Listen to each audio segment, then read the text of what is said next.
Okay, so this video was actually supposed to be one longer video that launched a lot closer to the book's release date, but sadly due to heat waves and a war ants decided to declare on me out of nowhere, things got super delayed, and now I'm splitting this video into multiple parts before I crash out forever. Roll that intro! Now, Impossible Magic can safely be seen as both the remaster of the previous book, Secrets of Magic, but also giving a huge smattering of completely new things, and there's a whole lot to cover this time round, so let's just get into it. First up with its new remaster iteration, we have the Magus, who a lot of people have considered the golden child of Paizo, and I don't blame them. As a long-time Gish addict, the Magus has always been a class that I feel was simply made for me, and I am eating well. Magus is the Gish class. It's a combination of martial and magic prowess alike with a super flexible base that can be developed and refined into a huge variety of playstyles. Akin to wizards, you're an arcane caster and make use of a spellbook to keep all your spells and cantrips in, with eventually learning spells up to the 9th level, alongside conflux spells, special focus spells the Magus gets. Unlike other casters though, we have the key feature of the Magus in the form of a spell strike. This is a unique action that combines the effect of a martial attack with the effects of a spell. For 2 actions you take your usual attack action with a fist or weapon, and then when you hit, the target is also affected by the spell you chose to imbue into your attack, which means you can in fact hit a fool with the raw power of a fireball to the face. You can't however just spam such a powerful ability though.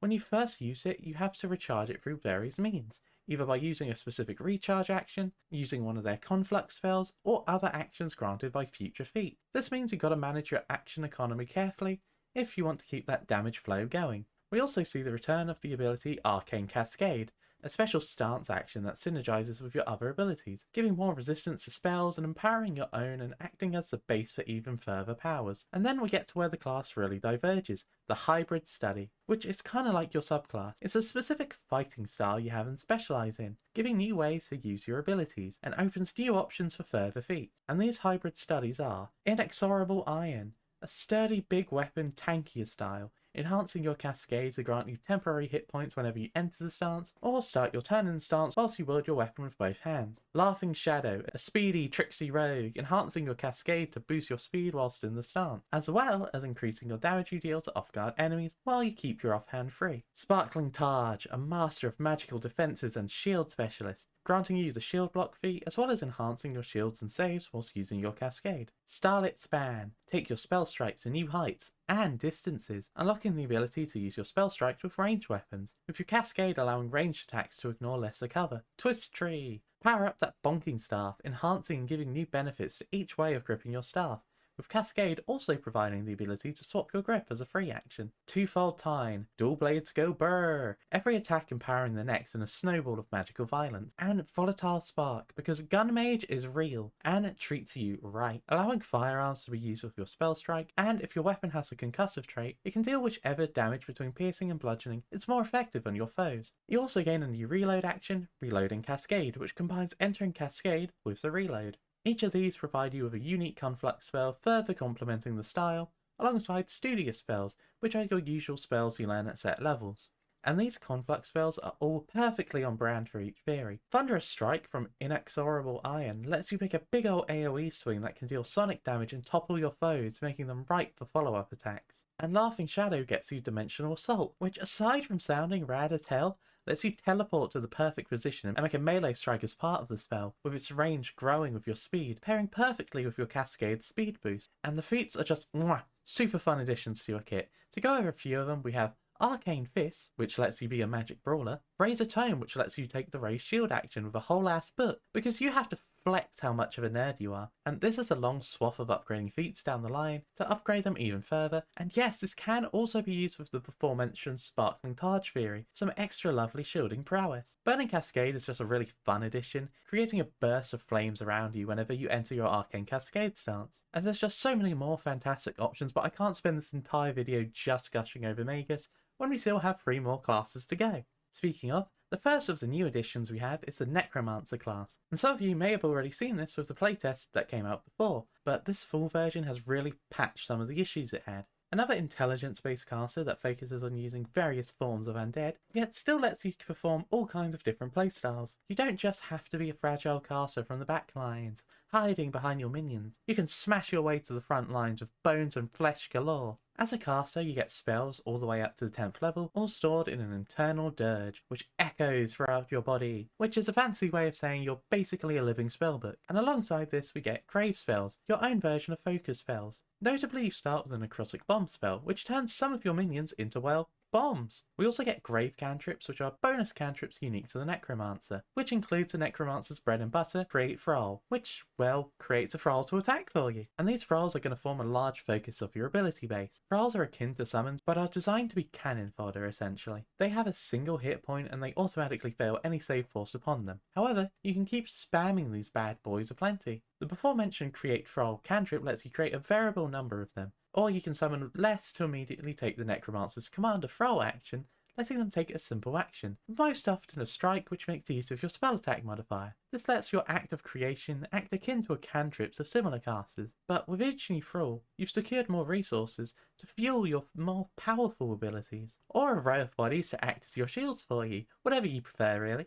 We get our first big choice that defines our necromancer's playstyle with the fatal method. This is a choice between Puppeteer, a more typical stay off the front lines and let your minions do the fighting for you and attack from afar kind of character. It also gives the player the consume thrall action, letting you once per day sacrifice a nearby thrall to restore a focus point, which is huge. They also get thrall proliferation, letting you create an additional thrall whenever you cast create thrall. And then we have Reaper, a martial focus method, with Reaper's edge granting you training in martial weapons and medium armor, alongside the ability to thrall teamwork, letting you merge the create thrall action with a melee attack of your own. Next we have our Grim Fascination, our necromancer's preferred form of ghoulish minions, each providing their own unique grave spells and enhancements to your thralls. And these are blood, putting your own blood into your work, quite literally, with some incredible self-healing with whenever a thrall is slain you heal 1 hit point, with the healing becoming stronger as you level. Bone, masters of the skeletons, the bony boys, creating thralls with extra speed. Flesh, waste not want not, wherever one of your thralls falls you can turn their remains into difficult terrain. And spirit, giving your thralls some extra versatility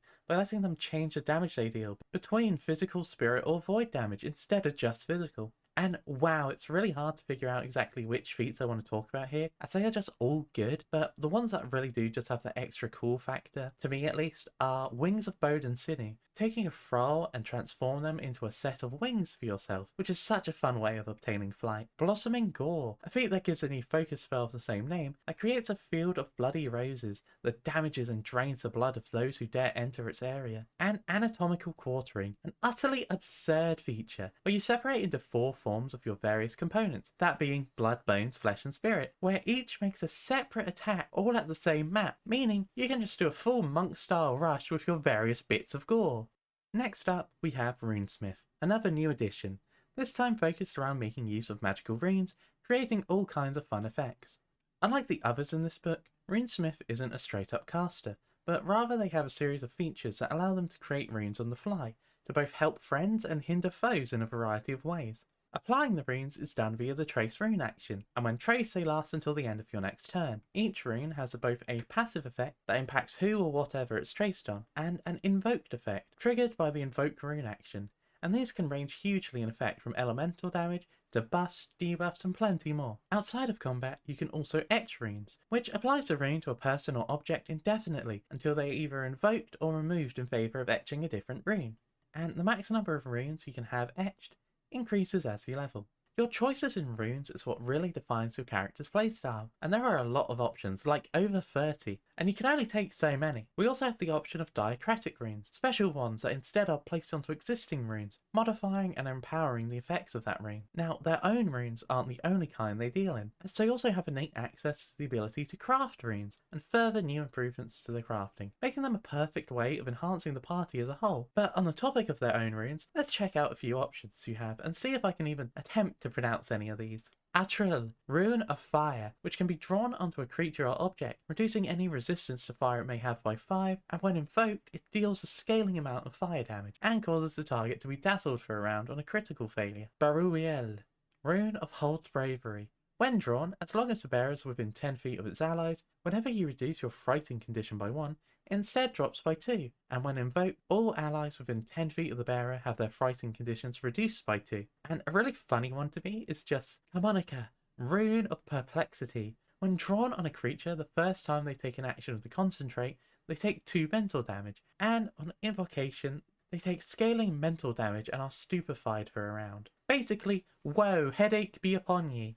And the feats for runesmiths are of course fantastic. Engraving Strike, for example, lets you trace a rune on a successful melee attack on a foe. Remote Detonation allows you to invoke placed runes as part of a range attack action. And Rune Singer, alongside letting you use performance in place of crafting when doing checks related to runes, it lets you trace runes with just your voice alone. Another major themes of these feats are altering the existing runes of the world, like the ones we normally have slapped on our weapons and armors, with Elemental Revision allowing you to temporarily change the elemental damage of any of the elemental damage runes, so turning fire damage into cold or shock into corrosive. And a fantastic one is Overloaded Ammunition, giving you the ability to turn standard ammunition into explosive ammunition as part of your daily preparations, which could be used by yourself or any party members. The last runesmith feat I'm going to cover is Drawn in Vital Ink, because it just goes hard. After a successful melee strike to a creature that can bleed, you can then use that blood to trace a rune on them at a distance. It's rad as hell.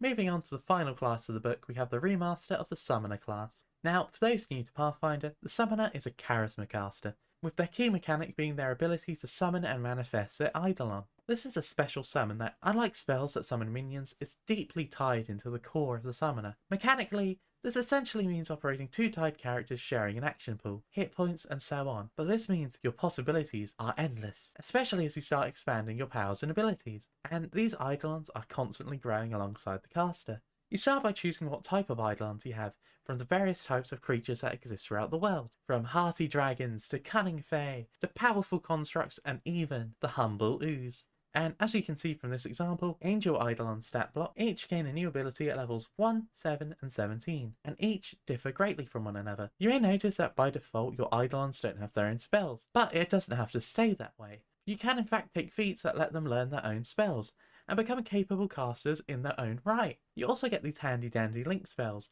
which are all designed around buffing and enhancing your Eidolon.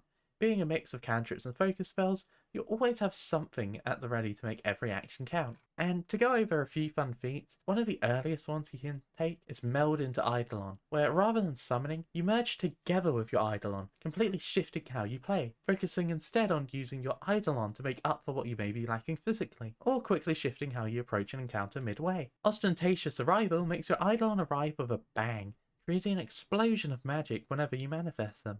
Magical Onslaught, simple on its face as being a fun action that lets you follow up your Eidolon's magic attack with a cantrip, with a successful strike setting the enemy off guard, setting up an easier way to land your spells. A perfect encapsulation of what the Summoner is about. Teamwork making the dream work. Normally I wouldn't share a level 20 feat because I love letting people discover those on their own, but this one's just too good not to yap about. Twin Eidolons lets you transform into a copy of your Eidolon, giving you access to all of the abilities they've gained over your adventures, meaning there is some nut stuff the two of you can now pull off. And that's part 1 of covering Impossible Magic, but we'll be back with part 2, covering hopefully all the rest very soon. What do you all think about it so far? Which class are you wanting to try out ASAP, and why is it one of every type of makers? Because apparently, Paizo decided they really wanted to treat me this time round. Let me know that and any other books and systems you want me to cover down in the comments below. And if you liked the video, I'd appreciate you hitting that like button, and maybe even subscribe for more future videos. Thank you so much for watching.